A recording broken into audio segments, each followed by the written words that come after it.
Hello everybody and welcome back to Grunge. So I'm gonna let you guys in on a secret here. I've been a little bit of a mess. I'm pretty sure that one of these quests is broken, which is Charlie's quest actually. You can still complete it and it will still acknowledge that you've completed it. The game's code will acknowledge that you complete it, but it's not going to give you a heart token.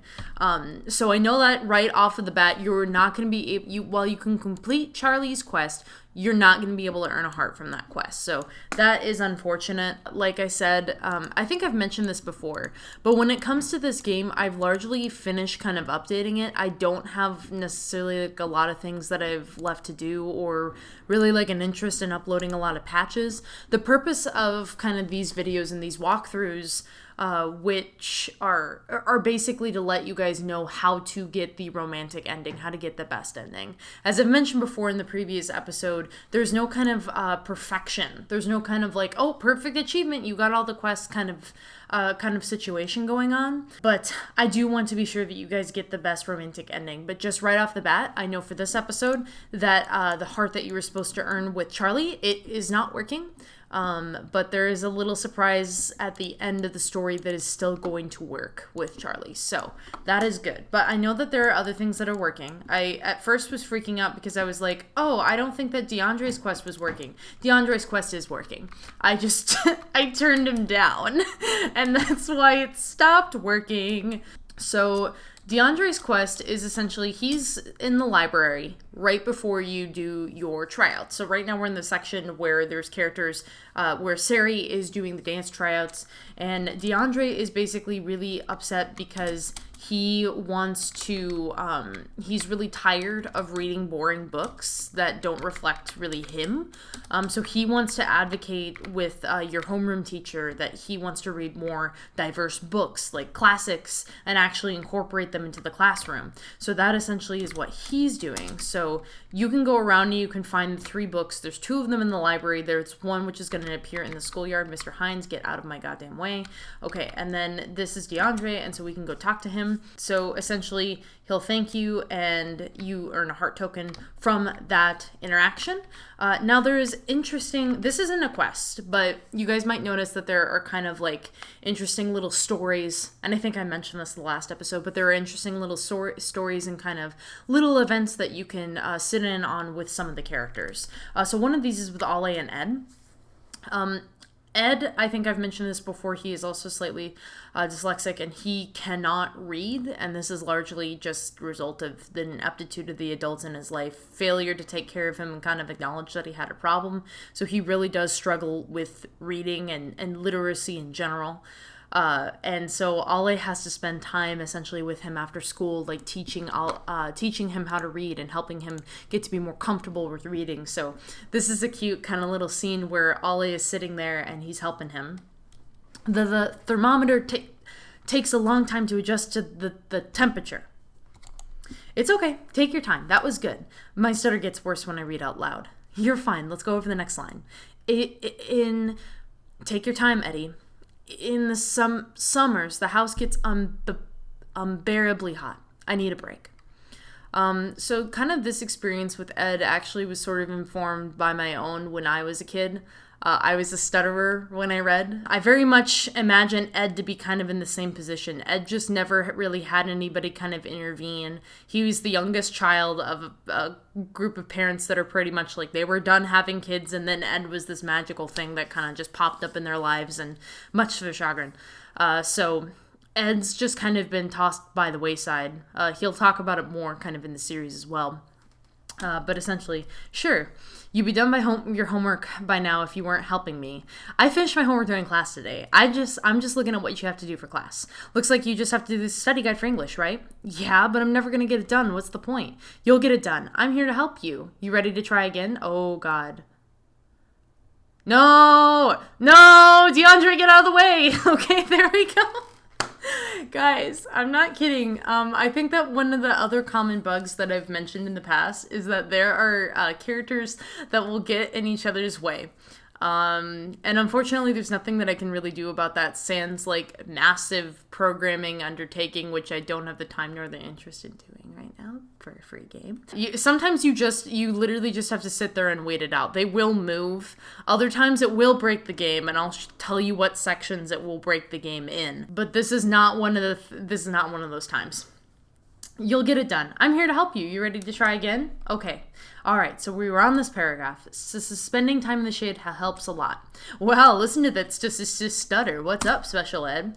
Ed's eyes turn downwards to the floor. His expression demonstrates that he wishes he could be anywhere but here. Can it, Kenny? Hey, special ed is a clever nickname. You gotta admit that. If you're not going to help, piss off. Haha, fine. I was going to see if you guys wanted to do something, but if you're going to be a bunch of pussies, whatever, later losers. And then he, like, runs away like a little bitch. Okay, anyways. I'm going to end up taking summer school anyway, Ale. You should just give up. I'm a lost cause. Even the teachers have given up on helping me. No, I'm not giving up on you, dude. Why don't we study at my house so no one will bother us? Okay, that sounds better. Great. Hey, Ale? Thanks for helping me with this. Of course. Hey, Ed. Oh, hey, DeAndre. Sorry about what Kenny said to you. I'd have spoken up, but dude tends to start shit that I'd rather not finish. You're doing great, dude. Keep it up. Thanks. No, guys, please leave the... Yes. No, DeAndre, don't do it. DeAndre. Yes. He didn't get in the way. I'm so proud of my boys. Not getting in the way of each other. That's a pretty great feeling. It's a really great feeling when like your game does exactly what it's programmed to do and doesn't break.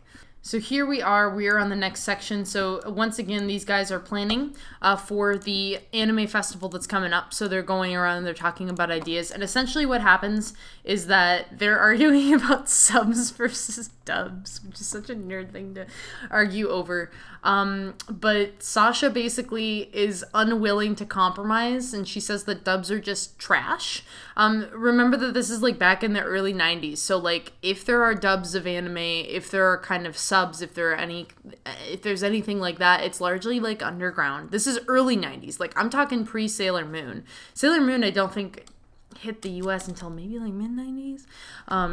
So essentially they're all arguing over what to show, and then Sasha's just won't stop being an otaku, and like everybody's just getting rude because she's you ever have those friends that are, or you ever meet those people that are really passionate about the subjects that they know, but to an extent where they just kind of want to be like very pretentious and like very prissy about it? That is exactly who Sasha is when it comes to anime. She's very pretentious. She's very prissy. She thinks that everybody should be able to learn Japanese just from watching anime. Like she's completely bizarre. And she neglects the fact to mention that she's a military brat and she literally grew up in Okinawa. So like that's not possible. Whatever. Sasha's like a culmination of people that I've known throughout like high school, especially. Yeah, so great way to lose friends, essentially. You kind of got to hit her where it hurts a little bit. Because if you try and tell her like, how would you feel if I did this to you? And then she's like, well, I wouldn't feel bad because I know my own shit. So like, she's very arrogant. She hurts my soul. So now we've got Georgia, and she basically, her some of the quests are more simpler in nature, so she just has a very messy office. So you can either go to her and you can be like, I have a boo-boo, like you need healing, or you can say, I can help you clean up, or I can't even clean my own room, so I can help you clean up. And so then if you help her clean up, great, awesome, everything is put away. And so then she's like, oh, thank you so much. That helped clear my head a little bit. And now I do want to show you guys where to go for Charlie's quest, even though I know you can't complete it right now. Just because, you know, and you might not ever be able to, because I might not ever release a patch. I'm not planning on releasing a patch unless I know that you cannot get the romantic ending for this game. Because once again, as I've reiterated like 3 times now, getting all the hearts does not matter. It does not give you a special ending. Just getting enough hearts to get the romantic ending is what matters. This is a lot of heavy dialogue, but essentially Charlie is dealing with the death of his father, and he's in a state of grief over losing his dad, and he is turning a lot to drugs and alcohol for help, which is why Tony and the others get kind of freaked out about him, because they know he'll get booted off the team if they ever actually get drug tested. And Charlie is kind of in this state of mind where he feels very he feels very worthless.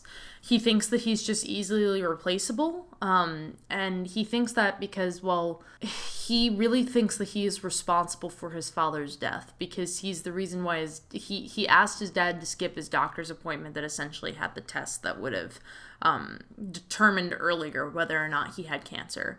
So Charlie's dad only very recently passed away, and it's really hit him hard. And it's really hard for all of the boys because he was their coach growing up. And it's really hard for them because they all collectively lost this role model that meant so much to them and took care of them and was like a good father figure.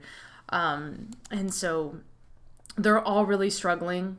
But this is essentially when Sari just kind of tells Charlie that he really needs to seek help and he needs to get counseling. He needs to stop trying to do so many drugs, and that he needs to just find counseling and he needs to find help. So all the football players, because they travel in a group, they're very much a family. They show up and they wanted to just say that they're sorry and they want to support their friend and they want to support Charlie and they love Charlie. And this is probably what makes Charlie's quest and Tony's quest, and the fact that Tony's quest is really like the Kickstarter to Charlie's quest. I love this team so much because what I wanted to do is I wanted to make a group of guys who were very affectionate with each other, who weren't gay, but they're very affectionate with each other. They love each other. They're there to support each other. They're like, screw toxic masculinity just because we're football players. Like, we're here to support each other and we're here to love one another. And that's what I really love about the football players, is that while they do have their own share of falling into toxic tropes, I mean, Brendan, we've seen that with how he kind of treats women.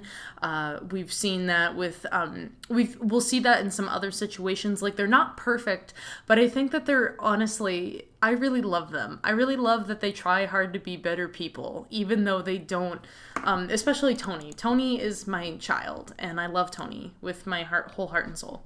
But yeah, you cannot earn a heart from this event. Yeah, you're not going to be able to earn a heart from that event, but that is okay. There are plenty more hearts left to earn. And speaking of earning hearts, we will go ahead and we will skip to the next few quests here. We've just got, I think, Tara and Miss Winters, and they are both in this same area. So what essentially Tara is doing is Tara is trying to try out for fame. And she's auditioning with the country song. She's trying to play Serena Katz, and they're like, well, you don't fit the part. And they're being very racist to her, because they're essentially like, an Asian girl can't play Serena Katz. Serena's this girl with blonde hair. And Tara Lynn is basically like, well, I'm half white. Like, I'm half white, I'm half Vietnamese. There's no need for, like, why can't I just play this character? You won't even let me audition. So essentially they harass her, they bother her. They're like, if you can't play this character, because she gets up there with the Dolly Parton song and they're like, Serena Katz isn't into Dolly Parton, and they're really prissy about it. The theater kids are awful, and they're probably worse than the bullies. Like, I think at least Malik and Ale and Ed can be endearing in some sense because they're a tight-knit group. They're kind of the misfits. I kind of imagine in my head that they were kind of the nerds and they were kind of the dorks and the geeky type, but they didn't even fit in with the nerds and the dorks, so they just kind of became tough boys so that they could stand up. But the theater kids are very much based off of kids that I knew from my own experiences. They're people that kind of say offensive things to say offensive things. They will cut you down by any means necessary. Essentially, the theater kids are based off of some kids that I knew in real life in theater. And while I loved theater, and clearly I love acting, and I like being in front of a camera, because why the hell would I do YouTube like week after week if I didn't? While I love that kind of aspect of my life, I didn't love it with the kids because the kids can be so petty and so competitive and willing to tear you down by any means necessary, even if they know damn well they're in the wrong. And then don't even get me started on like some of the teachers. There was a particular teacher that I remember that when my friend, she actually had she had something wrong with her cornea. Her cornea basically became detached, something like that. It could have been cornea or retina. I don't know, guys. It was years ago, but I remember that me and my friend, we showed up on the day to strike the stage, and none of the major actors were there to be found. So it was this entire day where we're striking this damn stage and we're pushing things back and forth. And my friend, who is blind, her mom texts us because she's recovering from eye surgery. Her mom texts us and is like, can you bring so-and-so her homework? And I was like, yeah, we can do that. And so it's literally like 4:00 in the day, and we go up to our teacher. Yeah, we go up to our teacher and we're like, hey, we need to leave because we need to get our friend her homework. Like, she's recovering at home from surgery. And the teacher, I swear to God, I shit you not, and this makes me angry to this day because it's so ridiculous. The teacher just looks at me and goes, doesn't she have a mother? Which, it's like, that is so besides the point, for one thing. Like, for one thing, we have been there all day. We have been doing our part to strike that damn stage. Like, we had shown up on time. We stayed longer than a lot of other people did. And then for another thing, we mentioned that our friend had major surgery, and you would think that she would, like, let up, right? And just, like, let us go. And she didn't. And then third, kind of plays this sexist card where she's like, well, where's the mother in this situation? It's like, honestly, I wish I had been braver because I would have just been like, her mom is dead. It's just like, her mom is at home taking care of her, dumbass. Like, it makes me mad to this day. It makes me so mad to this day that a teacher would literally say something like that or act like that to a student, given that we had been there all day and the leads didn't show up until the other half of the day. Which is largely why I hated theater and why I now just want to be behind a camera. So essentially, I have a lot of feelings about theater kids. This is something that I should unpack in therapy, but instead I made a game about how much I hate theater kids. It's fun. It's fine though now because when I'm working on films and in videos, because it's actually kind of nice to be able to work with actors. Because I find at this age, especially when you're working with professionals or people who aspire to be professional actors, they're people that really just kind of show up on set. They're there to be nice. They're there to be friendly. Nobody's there to be a diva. And I think the thing with high school theater and even with theater at a collegiate level is that everybody is there to be a diva. I'm sure that that's true in the professional world as well, but thankfully from my experience kind of in my position now working on a set, like I haven't had to deal with that. I've been talking a lot about anything other than this game. So we did Terra's Quest. And by the way, this is kind of an interesting pair up, but Sid actually shows up to help her audition and he plays the guitar. And this kind of starts a romance between the two. So these are one of the secret romances that you can unlock in the game. And then you can talk to Mrs. Winters and just basically just say that these kids are being racist and you should have called them out. And you did not. And that's really awful of you. And so Sari just kind of goes and gets to chew out this teacher here. Okay, and so then at this point, that is the end of the entire section for quests in that area. And like I said, you can't get DeAndre's quest here. I'm sorry, not DeAndre's, Charlie's. God, I'm so sorry. There's 100 characters in this game. Yeah. So Carmen is the only one that's with you for emotional support. You can't see her because my webcam is blocking her, but she's in this corner here. And then Marquis is right here because if you help Marquis, he will show up to the dance tryouts, and then all his friends are there to support him, which is just so cute.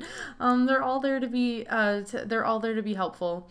And so then basically she's like, okay, these are the kids that made the team. Peace out. Bye. And then these are the dancers. Like, they're kind of the secondary antagonists in the game. They're not necessarily as awful or as mean-spirited or just, like, petty for the sake of petty that Becky is. But they are mean because they do perceive you as a rival. So this is Karenina, and she is the daughter of Russian immigrants. She's literally named after Anna Karenina because I really loved that book when I was a kid. So for what reason, God knows. I mean, isn't it...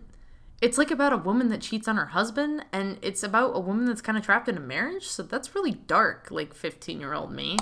Anyways, so they basically are talking to her and they're like, how long have you been a dancer? And she's like, well, since I was about 5. And they're like, well, it doesn't show because her footwork is sloppy. And so then they talk shit about her and they're just like, you better step it up, like, if you want to compete with us on this team. And Sari's really mad, and Carmen's just like, she said I was a bad dancer. Clearly you're not, you made the team. Yeah, well, who knows if I'll stay on it. Sari, don't let her intimidate you. She's 5'2" and wears a side pony like Suzanne Summers did in Three's Company. I know kindergartners are more threatening than her. Do you really? No. But I promise you're gonna be okay. She'll get over it. Let's go celebrate that you made the team. Celebrate how? Dairy freeze. So then they go get dairy freeze, and then some weeks later, you and Carmen decide to go one of Candace's track meets. Oh, so I think that we're actually going to be at the we're almost going to be at the end of this chapter. This is almost the end of chapter 1. Look at this, guys. And there's a lot of things here. So essentially, the relationship between you, Carmen, and Brandy is still strained. Essentially, Sari just wants them to work it out, but they're not going to be working it out. All the girls have joined your party. So here is our first quest. We're going to be helping Juan. And Juan is going to be, let me see, Juan here. Juan is going to be the one that is interested in doing he's the recycling person. He pretty much is like really, really passionate about recycling. That's his entire personality. So you got to collect all the things to get them recycled. And this is also when the enemies are going to start to get harder. Let me see here. Let's see. Is this a yogurt cup? Yes, it's the yogurt cup. And I think that this is just money. That's just laying around for like no reason. Okay, and then so you've got all this stuff, and then you get to give it to Juan, and then that's how you do Juan's quest. And then let's see. Ooh, what happened? Okay, maybe we should fight these guys. Let's go ahead and grapevine grapple. Carmen, why don't you do a roundhouse kick? I have a feeling that we're gonna get our ass handed to us by like the villain here. Oh, okay, and then you can slap one of these bullies. So let's see here.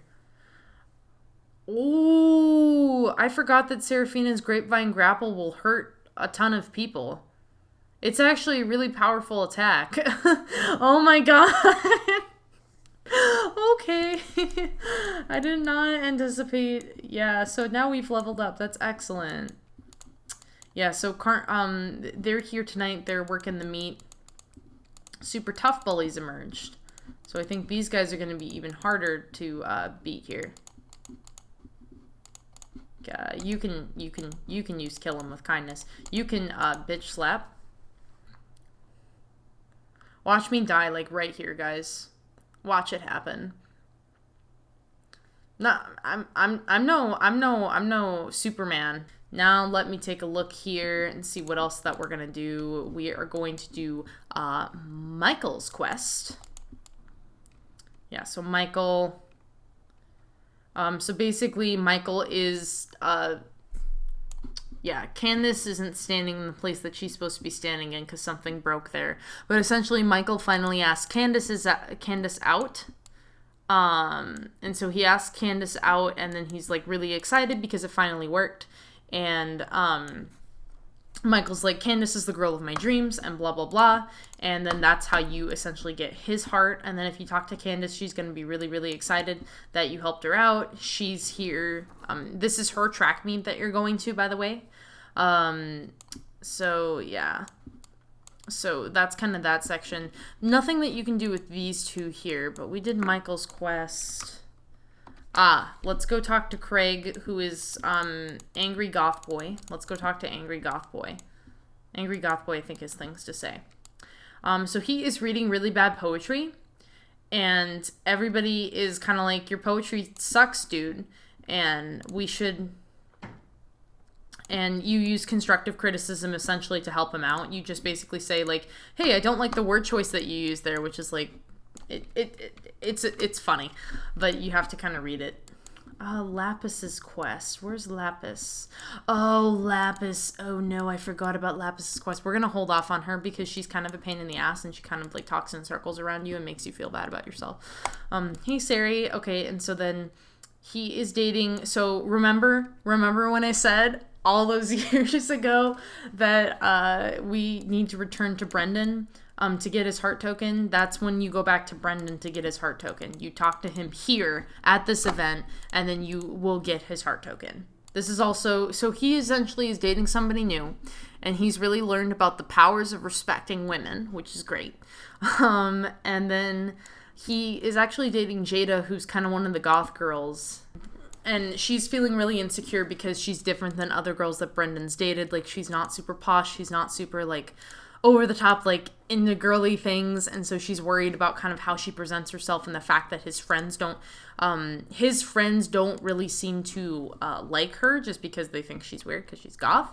And then that's kind of where you're supposed to sort of help her out. Okay, so I just double checked because I realized that the hearts were not working here. So this is another quest that actually does not work, is Jada's quest. So you can complete it and it will reflect that you've completed it, but you will not actually be able to earn a heart from her. So that's something to keep in mind. That is unfortunately probably going to be a running theme throughout here. I can't do much about it. I can't do much until people report it. And I don't know about these things until I either come across them myself, which is kind of why I'm doing this walkthrough, is I'm trying to make sure that people can actually get the best ending. As I've said before numerous times, I'm like a broken record at this point, and I do apologize. Yeah, the point of me doing this walkthrough is to kind of show you how you can get the best ending. And if you come across some quests that are broken, I'll point those out to you, and I'll let you know which ones are broken. But other than that, like I said, I'm not doing any major kind of work on this game moving forward. I'm kind of moving on to other projects, preferably ones with a smaller scope. Yeah. So this is Lapis, and Lapis is kind of a pain in the ass. Lapis is very sensitive and is having a fight with her parents, so want to talk about it? Yeah, so Lapis is a little bit like on edge, and you have to be very, very careful about what you say to her, because she will get pissed and she will shut down and she will not talk to you. So essentially, she's talking about how with Clarissa, they love Clarissa the most and blah, blah, blah, and how she feels bad about it, and how she tries so hard to be Clarissa. But she's just not gonna be Clarissa, and her parents just aren't proud of her. And her parents hold like such a big kind of, they kind of have such high standards for her that she knows that she's not gonna ever be able to live up to them. So that's kind of an overview of her quest, and you just have to be very, very careful with your dialogue choices. If you need to go back, pause it, and kind of slow it down, and to see what I've clicked, definitely go ahead and do that. So there's a couple more with like Marco and Ali. So they're here. Yep, so essentially Marco is, Ali is very jealous of all the roles that Marco gets over him, but Marco is moving away, and so you're just kind of gonna try and sort of intervene here to sort of talk about how Marco is changing schools. Marco is switching to a Catholic school next year, and then you kind of have to help them resolve their issue. And so this is one of those events that should earn you 2 heart tokens. This is a mini game. This is called the Tower mini game. Essentially, you're just playing here in a tower. You're climbing the Tower of Doom, so that you can ring this button at the end and get the plushie. And this, as you can suspect, it ties in. Oh god, that's extra. That's Dunkaroos. You can like find secret Dunkaroos in here. I kind of hate myself for how I built this. Oh my god. Okay, there is like a certain part that I always get tripped up on in my own damn game. So yeah. So basically, Charlie's like, here's your free plushie, and then you can just give her the plushie. Shaniqua is going through some rough times right now, as you guys kind of remember, so you can just give her the plushie because she wants to win it for her little sister.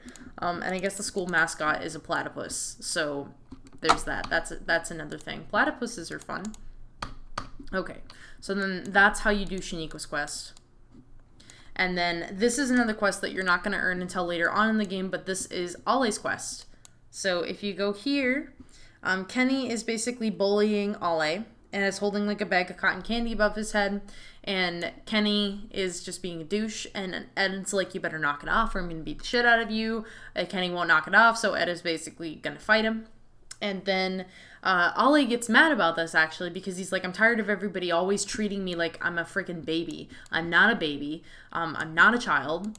And Ollie just is in a bad mood, and he kind of calls you out, and he's just like, you're in everybody's business all the time.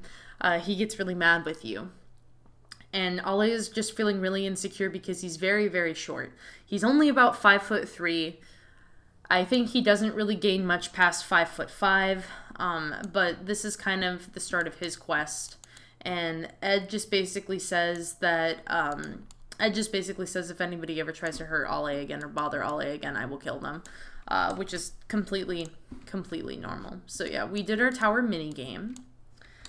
We've explored some of that. So then essentially what we have to do here, we're kind of at the end of all the quests that we can do here. And remember, there are only 2 quests right now that are broken, which are Charlie and Jada's. Confirmed broken, which are Charlie and Jada's, which I know from looking at the code that they're not working here. So we can buy some popcorn here. Excellent. Oh yeah, and then Ollie is like buying a ton of food for everybody. So here we go. So we've got our popcorn. And so the girls are now talking. They finally kind of resolved their situations because you've left them alone to talk for so long. And they're very excited. And they're going to go to the Dairy Freeze afterwards because Candace invited you to go on out to the Dairy Freeze after the track meet. And Becky comes up and kind of insults them and talks about Serafina's weight and is very insulting towards Serafina. And then makes a throwaway comment about how she's hooking up with Kenny. So essentially you go to the Dairy Freeze after the track meet. You're sitting there, and I think that this is towards the end of chapter 1. So let's see here.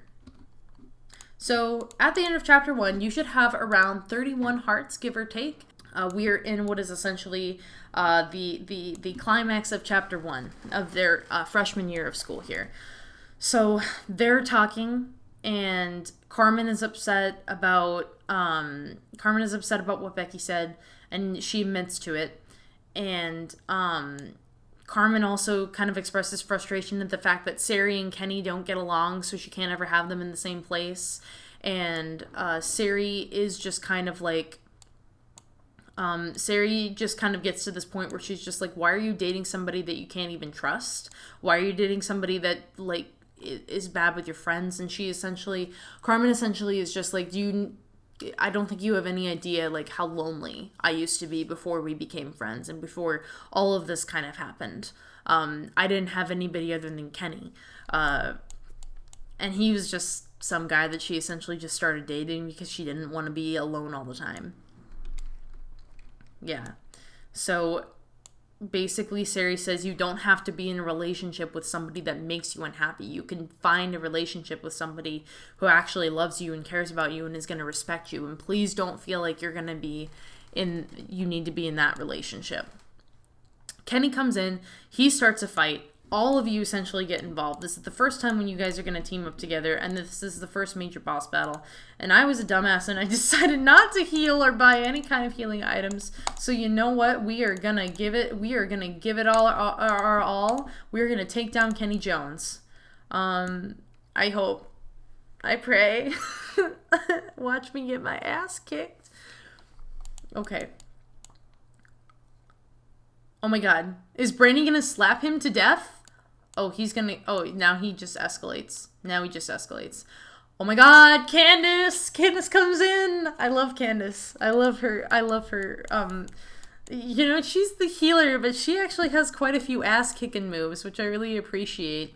So this is the end of chapter 1, y'all. So essentially, Michael comes up after you've finished beating the shit out of Kenny. He still will not leave. So Michael essentially comes up, and Kenny throws a punch at him and takes him down, and then Carmen loses her shit, beats the shit out of Kenny, sends him running, and that's kind of the end of their relationship, fortunately. So this is a little ways later. Manolo, you're sitting at home. You're sitting at home. It's a sleepover, and you're talking on the TV, and you're talking kind of about your relationship, and about how Carmen really likes kind of the moments that you spend alone together, but she doesn't exactly articulate how or why. And your little gay ass is like, I like spending alone time with you too.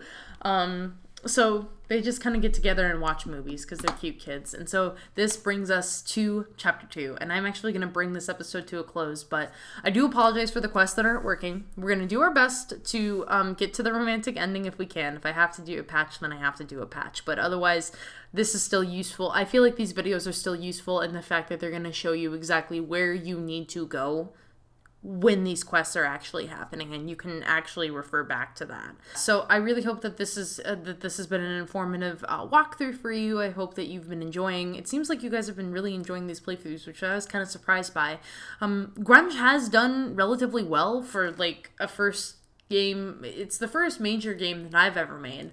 And it did win an award, but it's pretty small in a lot of circles. It hasn't gotten a lot of downloads. I think only around like 350 or so, averaging around there. Might be getting closer to 400 now, since it's released in August. But I'm still really proud of the work that I did on it, and I'm glad that you guys really are interested in it, and that some people have even been saying that someone on the last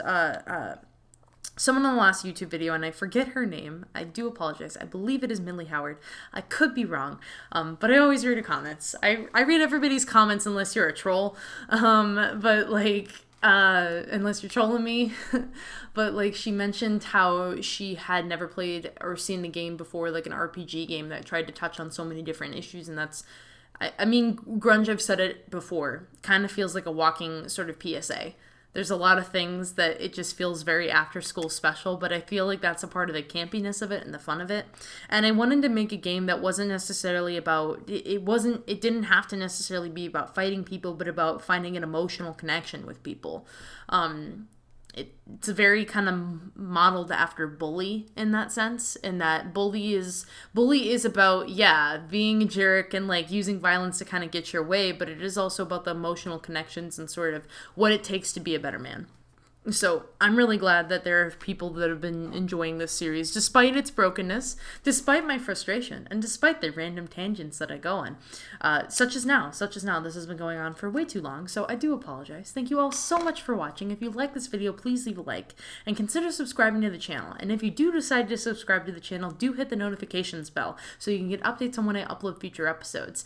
I tend to post episodes on Tuesdays and Thursdays, but I will occasionally, such as in the event of today, upload an extra episode when I do have time. So thank you all again so much for watching. Bye!